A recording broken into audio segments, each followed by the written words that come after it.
여러분 안녕하십니까? 경제 현장 오늘입니다. 정부 여당이 부모급여를 100만 원까지 지원하고 대학생 생활비 대출 한도도 400만 원으로 확대하는 등의 내년 민생 예산안의 방향을 밝혔습니다. 하지만 이 늘어가는 가계부채와 경기 침체 우려 속에 이 정부가 앞서 밝힌 재정 지출 증가율을 3% 선으로 제한하겠다는 목표, 과연 가능할지 의문이 뒤따릅니다.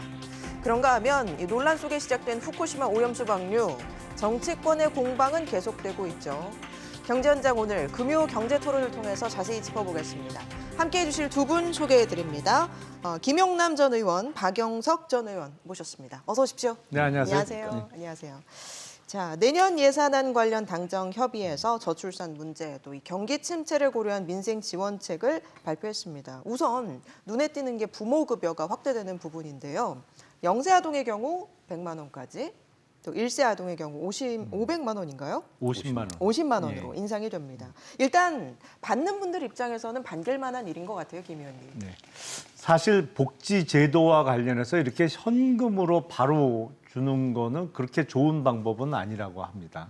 사실은 그게 꼭 타겟팅을 한 목표 이외의 곳에 사용될 가능성이 높기 때문이죠. 그래서 사실은 시설 복지라든지 다른 방법이 더 낫다고 학자들은 많이 주장을 하십니다만 예. 정작 받는 분들이 현금으로 받는 걸 제일 좋아해요. 우리 가족 간에도 생일 선물 뭐 해줄까 그러면 제일 많은 대답이 그냥 돈으로 주세요였잖아요. 그렇죠. 받는 남녀노소. 분들이 좋아하다 보니까 그쪽으로 방향이 많이 잡히는 것 같은데 일단은 지금 점점 심각해지고 있는 저출산 현상을 극복하기 위한 방법이라고 그렇게 예. 이해하고 있습니다. 제발 좀 출산율이 높아져서 합계 출산율 1.0이 됐으면 좋겠습니다. 뭐 이것만으로 저출산 문제가 해결되겠습니까만은 어떻게 보십니까? 이 제도 취지가 예. 어쨌든 출산이나 육아로 인한 소득 감소를 정부가 좀 보전해주겠다 이런 취지이고요. 그리고 이제 직접 부모가 양육을 할 경우에 지금 여기 이제 70만 원에서 100만 원, 그다음에 35만 원에서 50만 원으로 인상된 지원을 하겠다는 거고, 보육시설에 보내게 되면 보육 바우처를 50만 원 정도 지원을 합니다. 예. 그래서 그것과의 차액을 이제 지원하는 방식으로 그렇게 지원 제도가 설계가 돼 있고요. 이게 이제 저출산 대책으로 도입이 된 건데, 이 대한민국이 2006년부터 국가적인 저출산 계획 대책을 수립을 하고 예산을 책정해 오기 시작했는데 돈은 굉장히 많이 썼습니다. 지금까지 한 250조 정도 썼는데, 근데 합계 출산율은 계속 떨어져서 예. 급기야 작년에 0.78이라는 믿기 어려운 수치를 보였는데요. 합계 출산율이라는 통계가 도입된 이래로 세계 어느 나라, 어느 지역에서도 보인 적이 없는 출산율을 보이고 있습니다. 이게 심각하고 아주 구조적인 문제여서 예. 그냥 몇몇 이런 현금성 지원 정책을 추가하거나 그걸 강화하는 것으로 해결될 수 있는 문제가 아니고 예. 일종의 이제 출산을 권리로서 이 당사자들이 선택할 수 있는 그런 환경을 만들어주는 게 굉장히 중요한데, 그러려면 저출산 대책의 틀 전체를 좀 바꾸는 그런 구조적인 개혁이 필요하지 않을까 싶습니다. 이와 더불어서 대학생들한테 낮은 이자로 생활비 대출을 해주는 부분, 대출한도 400만 원까지 높였고요. 또 소상공인 저리 대환 대출도 확대를 하기로 했습니다. 그런데 지금 우리 뭐 경제의 큰 걱정거리 중에 하나가 가계대출 아니겠습니까? 이런 상황을 좀 고려해봤을 때는 이 대책 어떻게 평가하세요? 사실은 경제 상황, 특히 서민 경제 상황을 보면 지금은 오히려 금리를 낮춰야 되는 거 아니냐라는 주장이 나올 정도로 좋지 않죠. 그런데 지금 한미 간의 금리 차는 다들 아시겠습니다만 역대 최대 아닙니까? 미국 금리 상단하고 우리 기준금리를 비교하면 2% 차이가 나니까요.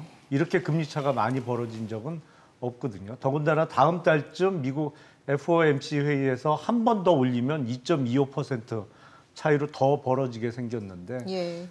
지금 그러다 보니까 경기 상황이 안 좋은 거에 비해서 금리를 더 이상 낮출 수는 없는 상황이고 낮출 수 없는 상황에서 서민 경제를 위해서 사용하는 고육지책 아니겠나 싶습니다. 근데 이런 정책을 사용한다고 해서 가계부채가 뭐 급격히 더 늘어날 것 같지 않고요. 늘어나는 증가폭은 대단히 제한적이지 않겠나 싶습니다. 워낙 가계부채에 있어서 부동산의 영향이 크기 때문에 이 정책으로 인한 가계부채 증가 폭은 뭐 사실은 좀 미비할 정도가 아니겠나 싶습니다. 예. 근데 이제 우리 청년 소상공인에 대한 지원 정책을 보면 복지로 해결해야 될 일을 금융으로 해결하는 경우들이 많이 있어요. 저는 이 경우도 그 유사한 경우라고 보는데요. 예. 가계부채에 큰 부담이 되지는 않겠지만 부담이 되죠. 이미 가계부채 규모가 GDP를 넘어섰지 않습니까? 그런데다가 최근 들어서 이자 비용이 급증하고 있어요. 가계에. 그래서 1분기, 2분기 연속 뭐 42%씩 이 분기별로 이자 비용이 급증하고 있기 때문에 굉장히 위험한 상황에 와 있고요. 그에 반해서 실제 대출 한도를 조금 늘린다 그래서 예. 이게 실질적인 도움이 이 당사자들한테 얼마나 되겠는가라고 봤을 때 정책 효과가 그렇게 크지는 않을 거거든요. 그래서 정부가 어쨌든 뭐 이런저런 그 지원 대책을 또 매번 이 예산 시즌이 되면은 발표를 하는데 예. 실효성 측면에서 여기에 이제 이 투입되는 그런 비용이나 이런 걸 감안했을 때 정책 효과나 실효성 측면에서 이런 정책들이 얼마나 실효성이 있는지 좀 점검을 해봐야 될 것 같아요. 알겠습니다. 자, 또 하나 내용이 각 지역 SOC 예산 대거 반영을 하겠다고 했습니다. 뭐 이를테면 인천발 KTX 신설하고 뭐 경기도 GTX-A 노선 조기 개통하는 내용들이 포함이 되어 있는데요. 물론 꼭 필요한 사업일 수도 있겠습니다만 내년 좀 선거를 겨냥한 좀 민심 잡기용 아니냐 이런 비판도 나오는 것 같아요. 어떻게 보세요? 그런 측면도 분명히 있겠죠.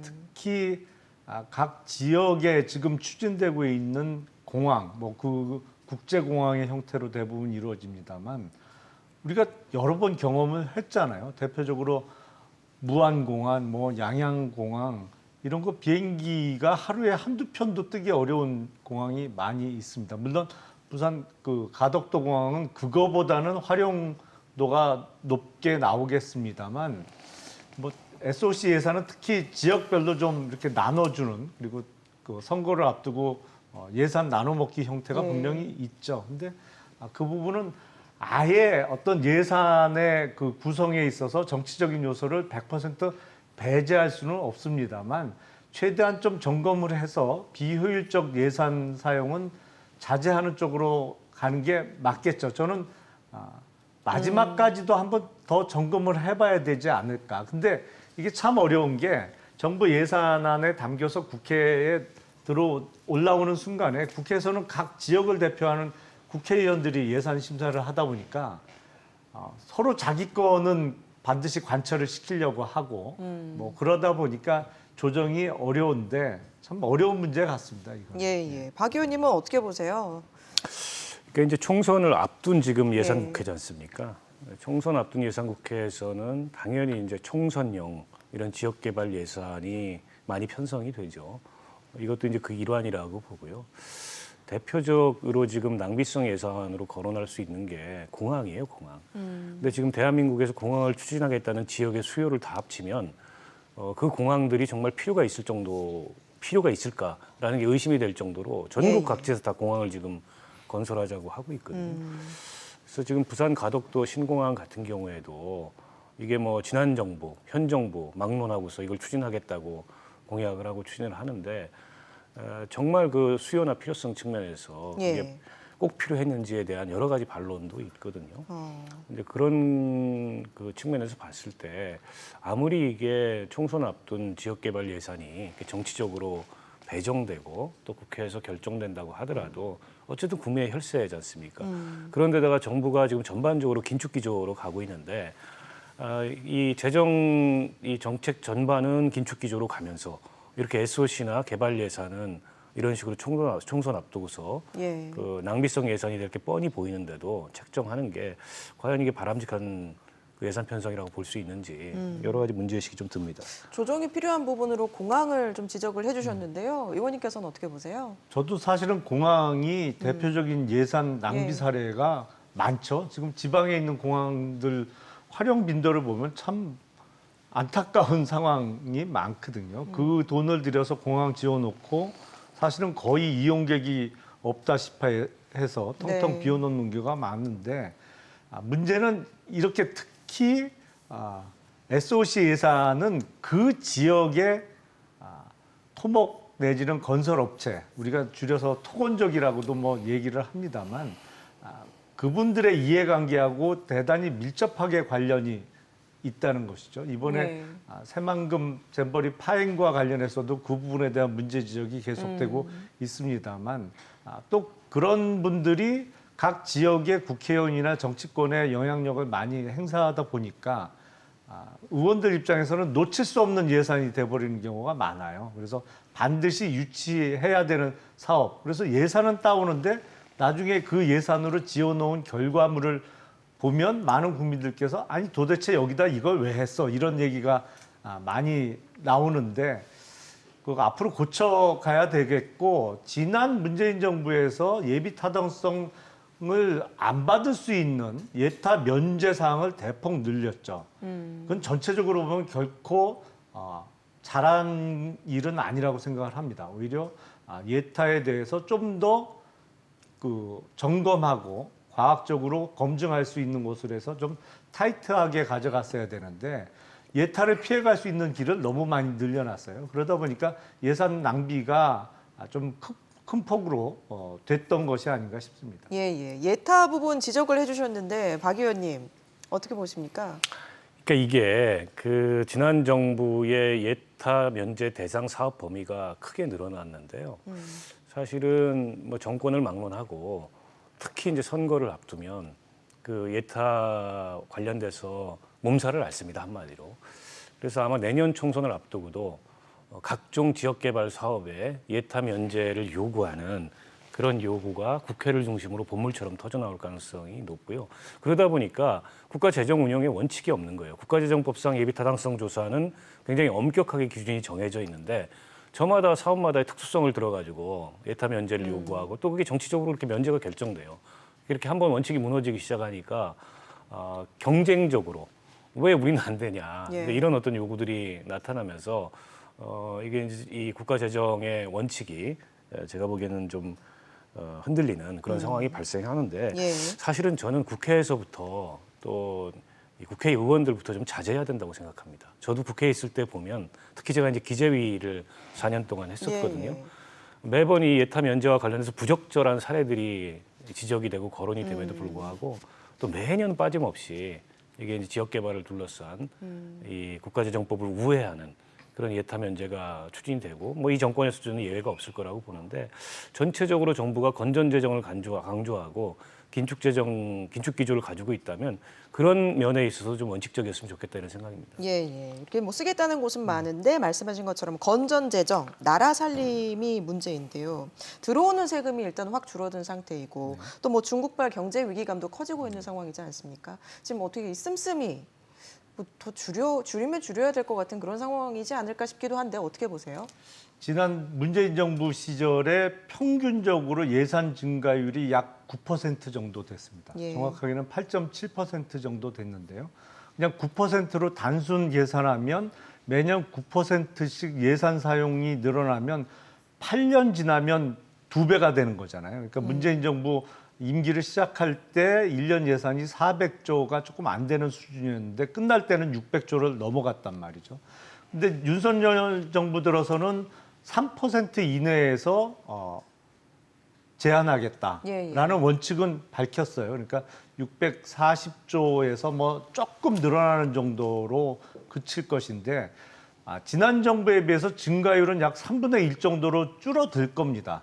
다만 지금 경제 상황이 녹록지 않기 때문에 법인세나 이런 세수가 줄어드는 건 맞죠. 그래서 일시적인 세수 부족은 뭐 국채 발행 등을 통해서 해결해야 되겠습니다만 다만 지난 정부보다는 약 절반보다 훨씬 적은 예산 증가율을 지키기로 원칙을 발표한 것은 꽤 의미가 있는 것이다. 예. 그래서 국가 채무 비율이나 이런 증가폭은 확실히 이번 정부에서는 줄어들지 않을까 싶습니다. 예. 그러니까 내년 지출을 올해보다 3% 정도 늘리는 수준까지만 하겠다라고 이제 목표를 제시한 건데, 근데 지킬 수 있을까요? 그러니까 저는 지키면 안 된다고 생각합니다. 거꾸로 지금 경기가 굉장히 위축돼 있고 소득도 감소하고 있고 일종의 이제 재정의 마중물 역할이 어느 때보다 필요한 상황인데 너무 이 정부의 재정 정책이 이념적으로 경도돼 있어요. 그래서 어쨌든 긴축 재정을 해야 된다. 지금 국가 부채 늘어나는 거 막아야 되고 국가 재정 건전성이 중요하다라는 이념적 접근을 하고 있는데 저는 조금 더 현실적 접근을 해야 될 것 같고 예. 원래부터 이 재정 당국의 일종의 재정 관료주의랄까요? 그런 시각에서는 늘 긴축을 얘기하고 늘 건전성을 얘기하는데 그보다 더 중요한 거는 이 국가 경제를 돌아갈 수 있도록 해야 되고 국민의 살림살이를 돌아갈 수 있도록 해야 되지 않습니까?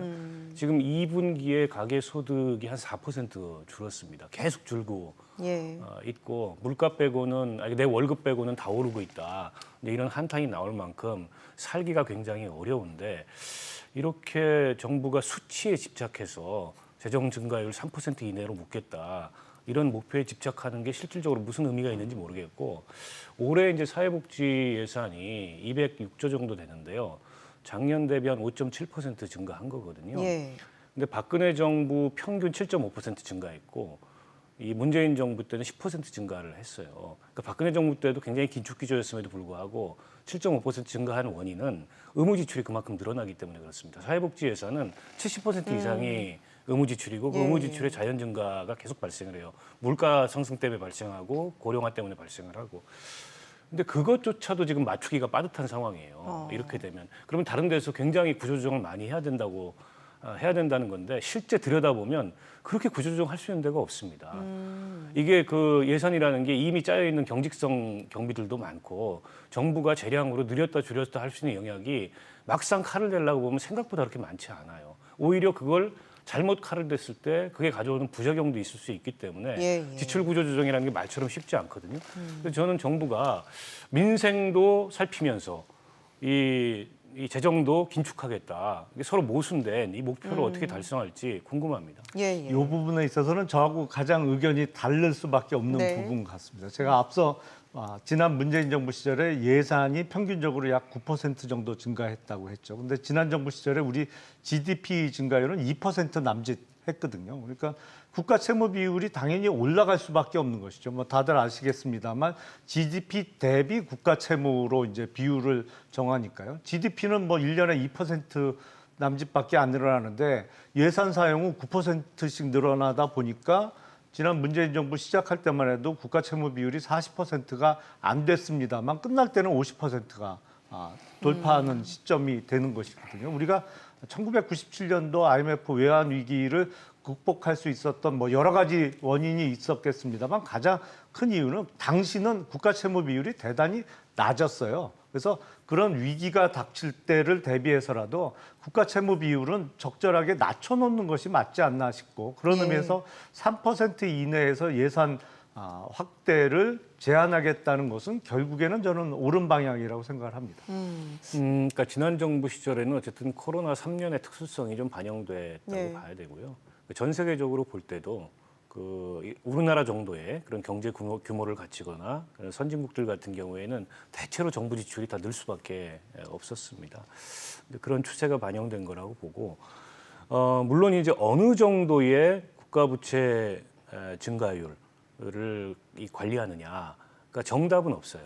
그건 뭐 그때그때 경기 상황에 따라서 또 재정 운영 상황에 따라서 달라질 수 예. 있다고 보는데 너무 이 대한민국의 이 재정 당국은 이 국가 부채율 축소에 너무 연연하는 듯한 그런 모습을 저는 오랫동안 보여왔다고 보고요. 예. 그러니까 이게 이제 그 국가 부채가 GDP 대비 어느 정도 되는지도 상대적 비교를 할 수밖에 없는데 이제 OECD 국가들 또 주요 선진국들하고 비교를 해보면 우리 대한민국의 국가 부채 증가율은 안정적인 편입니다. 최근 들어서 증가세가 좀 급격하게 빨라진 건 사실이에요. 그 얘기는 예. 그동안에 재정을 굉장히 경직되게 운영을 했기 때문에 뒤늦게 부채 증가율이 늘어나는 것일 뿐이지 우리처럼 이제 우리보다 앞서서 이 고령화 속도가 훨씬 더 빨랐던 나라들이나 선진국에 먼저 진입했던 나라들을 보면 지금 우리 정도의 그 GDP 대비 국가 부채 관리 수준은 굉장히 안정적으로 관리를 하고 있는 겁니다. 이 얘기 나오면 또 안 할 수가 없는 게 우리가 정부 부채 비율을 구할 때 정부 부채는 지금 도저히 부도를 낼 수 없고 내서는 안 되는 공기업 부채가 지금 빠져 있죠. 지금 한전만 해도 200조가 넘는 부채를 끌어안고 있는데 결국에 이거 한전 부도 낼 수 없잖아요. 만약에 위기 상황에서는 재정 투입이 불가피하기 때문에 그것까지 합치면 지금 우리가 공식적으로 발표하는 정부 부채 비율보다는 훨씬 사실 그보다는 높은 상황이죠. 알겠습니다. 예산이 부족하면 좀 카르텔이 의심되는 그런 뭐 연구개발 분야 손질을 좀 해서 메우겠다 이런 방침인 것 같아요. 때문에 뭐 지금 업계에서는 뭐 이미 따놓은 예산도 어떻게 될지 좀 노심초사하는 분위기인데 어떤 부분에서 조정이 이루어질 수 있다고 보세요? 이렇게 대통령께서 그 말씀을 하신 뒤로 예. 내년 예산의 한 14% 정도, 3조 4천억 원 정도 R&D 예산을 깎았는데 저는 좀 이해가 안 되는 게 전 세계적으로 지금 이 기술 경쟁이 굉장히 격렬하게 발생을 하고 있고 우리도 첨단 과학 기술의 중요성을 거듭 강조해 왔는데 근데 그 첨단 과학 기술의 혁신을 재정적으로 뒷받침하는 게 R&D거든요. 근데 그걸 뭐 거기에 이제 불효불급한 요소들이 있을 수 있다고 생각해요. 예. 그래서 군사를 좀 뺄 필요가 있는 영역이 있다면 군사를 빼기를 하면 되는데 이거를 카르텔로 규정을 하고 손을 대라 카르텔이라고 규정하는 건 범죄적이란 뜻이거든요.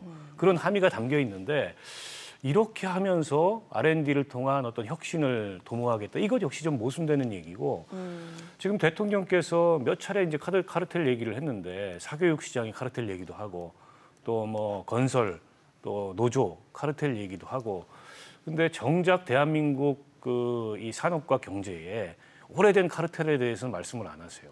이를테면 재벌 대기업들의 독과점 문제라든지 카르텔이라는 게 독과점이잖아요. 그러면서 경쟁을 저해하는 게 카르텔인데 예. 그런 문제에 대해서는 말씀을 안 하시고 또 이제 과거와는 조금 그 양상이 달라지긴 했습니다만 이른바 이제 관피아라고 하는 그리고 그분들이 이제 이 재계와 어떤 이 네트워크를 형성하면서 오랫동안 누적돼 왔던 그런 뭐 관료 카르텔 이런 문제에 대해서는 또 말씀을 안 하세요. 그래서 과연 그 대통령께서 말씀하신 그런 카르텔들이 진짜 얼마나 문제가 누적된 그야말로 해결해야 될 그런 시급성을 갖고 있는 영역인조차 의심스러울 뿐더러 이건 뭐 과학기술자들을 거의 범죄자 비슷하게 취급을 하는 거여서 저는 이분들의 사기에도 좀 심각한 문제를 발생시킬 수 있다고 봅니다. 예. 뭐 혁신에 역행할 수 있는 부분 또 정부가 그 카르텔이라고 타깃을 하는 그 부분의 적절성을 또 지적을 해주셨거든요.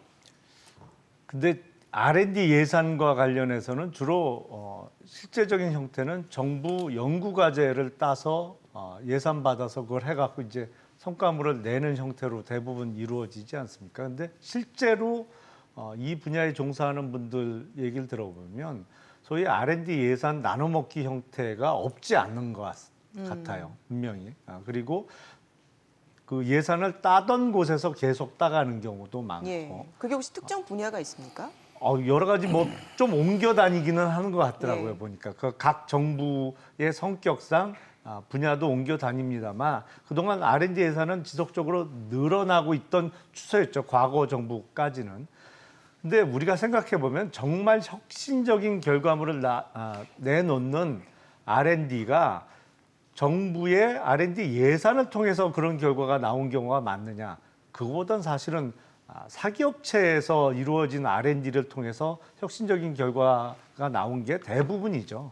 제가 보기엔 성과라는 어떤 효율성이라는 측면에서 보면 정부의 R&D 예산을 늘리는 게 중요한 게 아니고 오히려 사기업이 자기 돈으로 R&D를 하도록 하고 들어간 R&D 비용을 세액공제를 늘려주는 게 더 효율적이지 않나라는 생각이 듭니다. 뭐 그거는 장기 과제로 놓고 지금 윤석열 정부에서 추구하는 것은 그동안 비효율적으로 사용된 측면 그리고 예산 나눠먹기 측면에서 새어나갔던 R&D 예산을 좀 쪼아보자. 그리고 효율적인 측면으로 고쳐보자라는 측면 아닌가 싶습니다. 아니 저렇게 예. 설명을 하면 되죠. 근데 카르텔로 규정하면 안 돼요. 아. 카르텔이라는 건 범죄입니다. 범죄 집단이 카르텔이에요.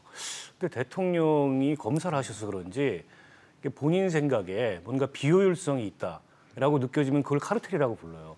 그럼 그걸 사교육에 있어서도 네, 카르텔이 그건 척결해야 될 언급이 범죄 된 적이 집단이 있죠. 되는 거거든요. 예. 근데 과연 그런 R&D 예산의 일부 비효율이 척결해야 할 범죄 집단 수준인가? 사교육 시장도 마찬가지고 노동조합이나 시민단체도 그런 측면에서 봤을 때 대통령의 인식이 너무 여전히 검사스럽다 이런 생각을 지울 수가 없습니다. 알겠습니다. 자, 이만 다음 주제로 넘어가 보겠습니다.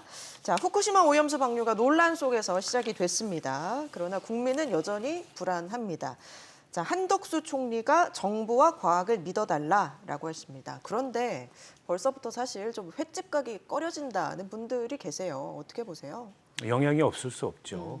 그런데다가 정부가 어쨌든 이 논란이 나온 이후로 국민의 건강, 생명, 안전을 최우선에 놓고 이 문제를 책임 있게 대응하고 해결하겠다라는 입장을 혹은 그런 태도를 보이기보다는 IAEA의 검증 기준을 얘기하고 과학적 안전성을 얘기하고 또 한편으로는 한일 관계 개선을 시사하면서 초기부터 이 방류 문제에 대해서 어떻게 보면 좀 방조적인 그런 태도를 보여왔던 게 예. 국민의 불신을 크게 사고 있는 게 아닌가 싶고, 그러니까 총리도 어제 말씀을 하셨고, 뭐 정부 여당 입장에서는 이 가짜 뉴스와 괴담, 그다음에 허위 선동이 문제다. 근데 요즘 시대에 설사 야당이 그걸 과장해서 가짜 뉴스를 만들고 허위 선동을 한다 한들 국민들이 그거에 휘둘리지 않거든요.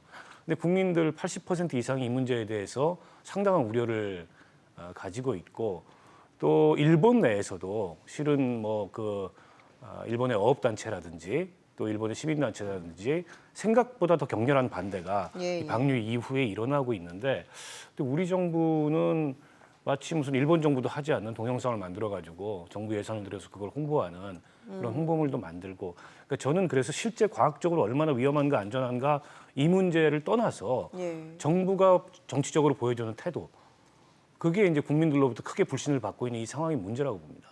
사실 우리 측 전문가가 좀 후쿠시마 원전 현지에 상주하는 그 부분도 좀 무산이 됐고 또 과학을 믿어달라고 하시긴 했지만은 좀 국민들 입장에서는 좀 실제로 와닿는 뭔가 과학적인 수치, 뭐 눈에 보이는 이런 게 잘 눈에 띄지는 않는 것 같아요. 어떻게 보세요?